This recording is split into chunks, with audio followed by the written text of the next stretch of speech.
He doesn't just watch the market, he is the market. People give him equity out of respect. In his last life, he was himself. He is the most knowledgeable man in the world. I don't always invest, but when I do, it's in the future. Stay dangerous, my friends.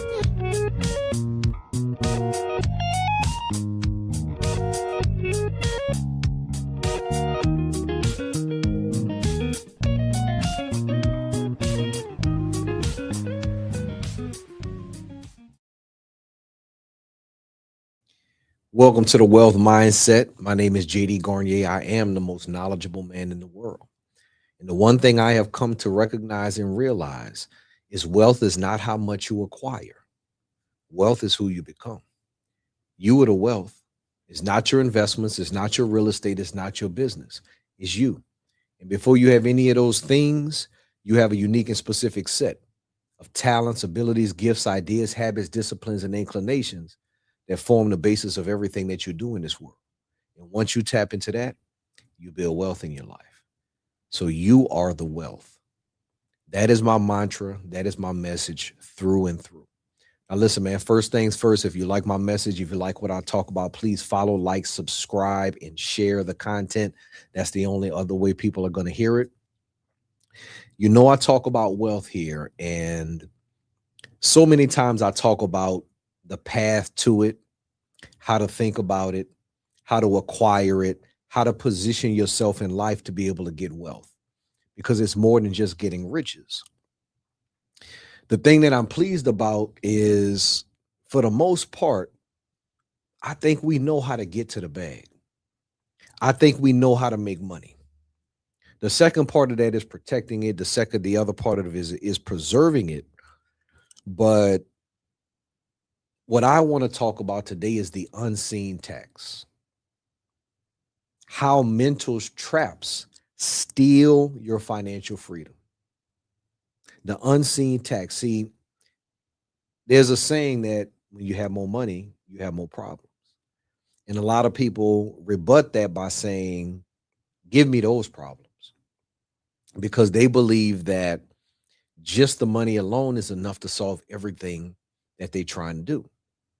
But what you don't understand is it takes a certain level of person to become the person that earns that wealth.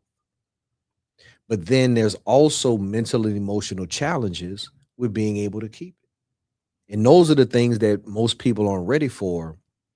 Those are the things that most times people don't even prepare themselves for. And so that's what I want to talk about today. Mental traps that steal your freedom. Have you ever been in a position of success? You received something, you got something, you achieved something, and you didn't feel like you were supposed to be there. You didn't feel like you deserved it. You didn't feel like the thing that everybody was congratulating you for was really for you. That's called survivor's remorse. That's when somebody achieves something that is so outside of their beginnings. It is so beyond what they conceived of themselves that when they achieve it, they don't really believe that they deserve it. It's like they're living in a movie. They know other people have sacrificed, other people have suffered for them to get there, and they're the ones that are benefiting. And the psychological toll that takes on people is called survivor's remorse. And so if you're somebody in your family who, let's say, achieved a certain level of success, a certain level of wealth, let's say you're the first doctor in your family. Let's say you're the first successful business owner, you're the first multi-millionaire. Now suddenly you have to reflect on all of the people that you grew up with that are still in poverty, that are still struggling. And you were the one that achieved that. And there's guilt attached to that when you don't believe you deserve it. That is what survivor's remorse is. And that is something that can deplete your wealth. Because if you don't believe you deserve it, you become unwilling to take certain risks. You become unwilling to take certain chances to help get you to the next level. You get out of your creative mode because you're in protective mode, even though you've amassed all of this success. And so the way that you get out of the survivor's remorse idea is, number one, you have to be in line and in tune with your purpose. If you get the money and it's not connected to who you are, of course you're going to feel like you don't deserve it because you didn't do anything to get it. But everything you have to do has to be connected and in line with your purpose for you to truly appreciate the value of it and not feel like you don't deserve it.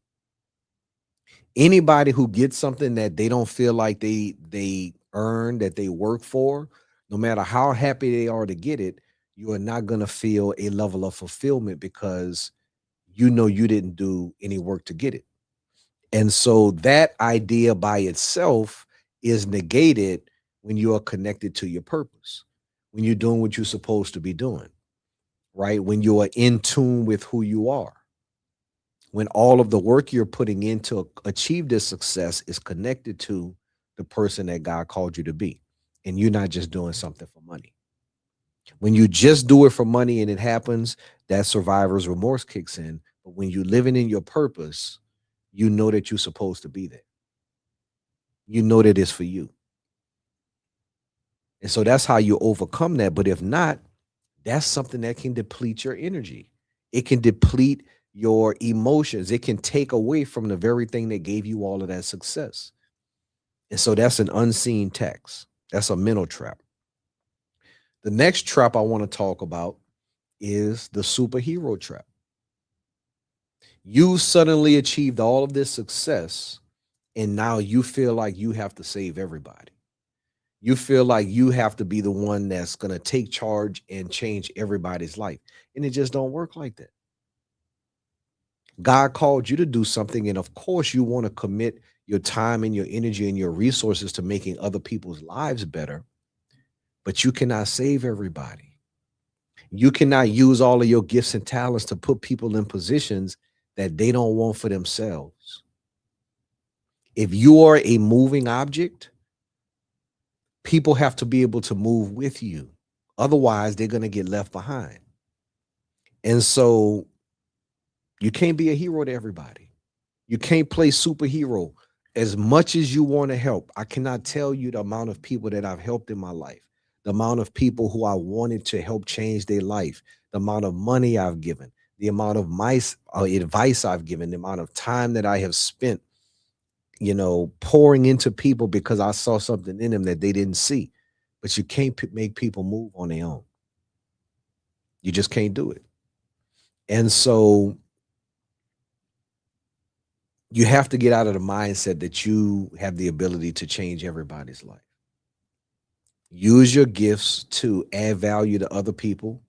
Certainly bless them when you have the time and the resources to do it. But don't feel obligated to change people's lives who don't want to change for themselves. That is an unseen tax that can steal your financial freedom. Now, the third thing is consumerism. We live in a materialistic society. That's just a fact. And so when we do get financial resources, it is a tendency that now we have to use that to break the bank, to buy them all out, to go and spend money on all of these luxury items that don't really mean anything.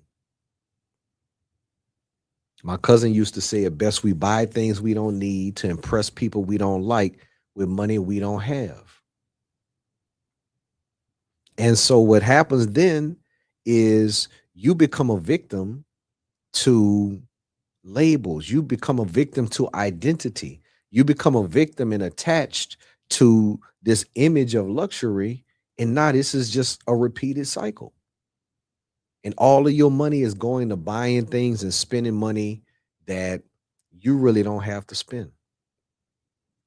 And instead of you building wealth, instead of you buying assets, you buying liabilities. And it creates a cycle. And listen, I'm the first one to say I like nice stuff. Listen, it's hard not to buy nice things, but I'm not a victim to that.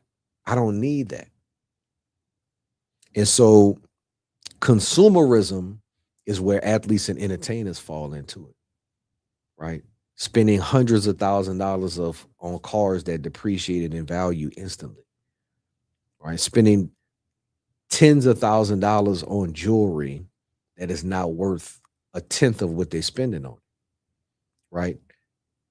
That type of mindset is what depletes millions and millions of dollars because you just believe it's there. Because all of that luxury spending is always going to go on top of your basic obligations. Those things not going to change. Your mortgage, your light bill, all of the basic things that you have to buy and spend every day, that stuff is not going to change. And now you've created this lifestyle of luxury with all of the other stuff, and you just adding liability on top of liability. So consumerism, no matter how much money you make, can overtake you. We just heard Odell Beckham Jr. say $100 million is not enough to live on for life. Because in his mind, he decided he wanted to live on $10 to $12 million a year. And based on the rationale that he was giving, it's like he felt like he had to live up to a certain lifestyle, which nobody held him to that standard. Nobody said that we expect him to drive $1 million vehicle. Nobody said that we expect him because who he is to wear $1 million jewelry. But in his mind, he was a victim to his own consumerism. And a lot of times we fall victim to that. But listen, this is what I believe. I am who I am. No matter what I have on, I am who I am. And so whatever I choose to wear, I'm validating that. Those things don't validate me because I know everything I've accomplished in life. It didn't matter what clothes I had on to accomplish it. And so my value is internal. And so if I wear a designer, I'm validating that designer. They don't do anything for me in giving me my own validation. And so once you think of yourself in that way, and again, that is because I am attached to my purpose. I know who I am. I know my worth and my value. That comes from within. When you think like that, you're not necessarily concerned. It's hard to get wrapped up in consumerism because that stuff does not matter anymore. And so, yeah, consumerism, that is absolutely a mental trap that can steal your financial freedom. And we see it happen all the time in media, in entertainment, in sports and athletics. And my hope is that that mindset is shifting and we understand that our resources are precious. And the last mental trap that can steal your financial freedom is grandiosity. In the book, The Laws of Human Nature, Robert Greene has an entire chapter on the idea of grandiosity. And for most people who achieve something great, they have a special gift or talent or ability in an area that allows them to create something magnificent in that area. But sometimes the success can be so good that they believe they can do that in any area. And the idea of grandiosity kicks in when you believe that you can just do anything. And so it's countless stories of people who have achieved something great in one area, and then they started to expand and try to do everything, and they wind up bankrupting themselves. They wound up ruining themselves because of the idea of grandiosity, thinking that they could just do anything. And so they started doing things outside of their gift. They started doing things outside of their purpose, and it all fell apart. Once you start expanding outside of who you are, Once you believe that it's just you and it's not your gift, it's not God's calling on your life, it's just you and you can do whatever you want and it's all going to work, that is the mindset of grandiosity. And the results speak for themselves, right? You can do anything, but you can't do everything. And so understand your calling, attach that to your path to wealth, and then try to avoid these mental traps that once you get the bag, once you really start making the money, right? Avoid these traps to control your intellect and your emotions so that you can keep the things that you build. And that's how you maintain wealth in your life. And always remember, change begins from within. I'll see y'all next time. Wealth mindset.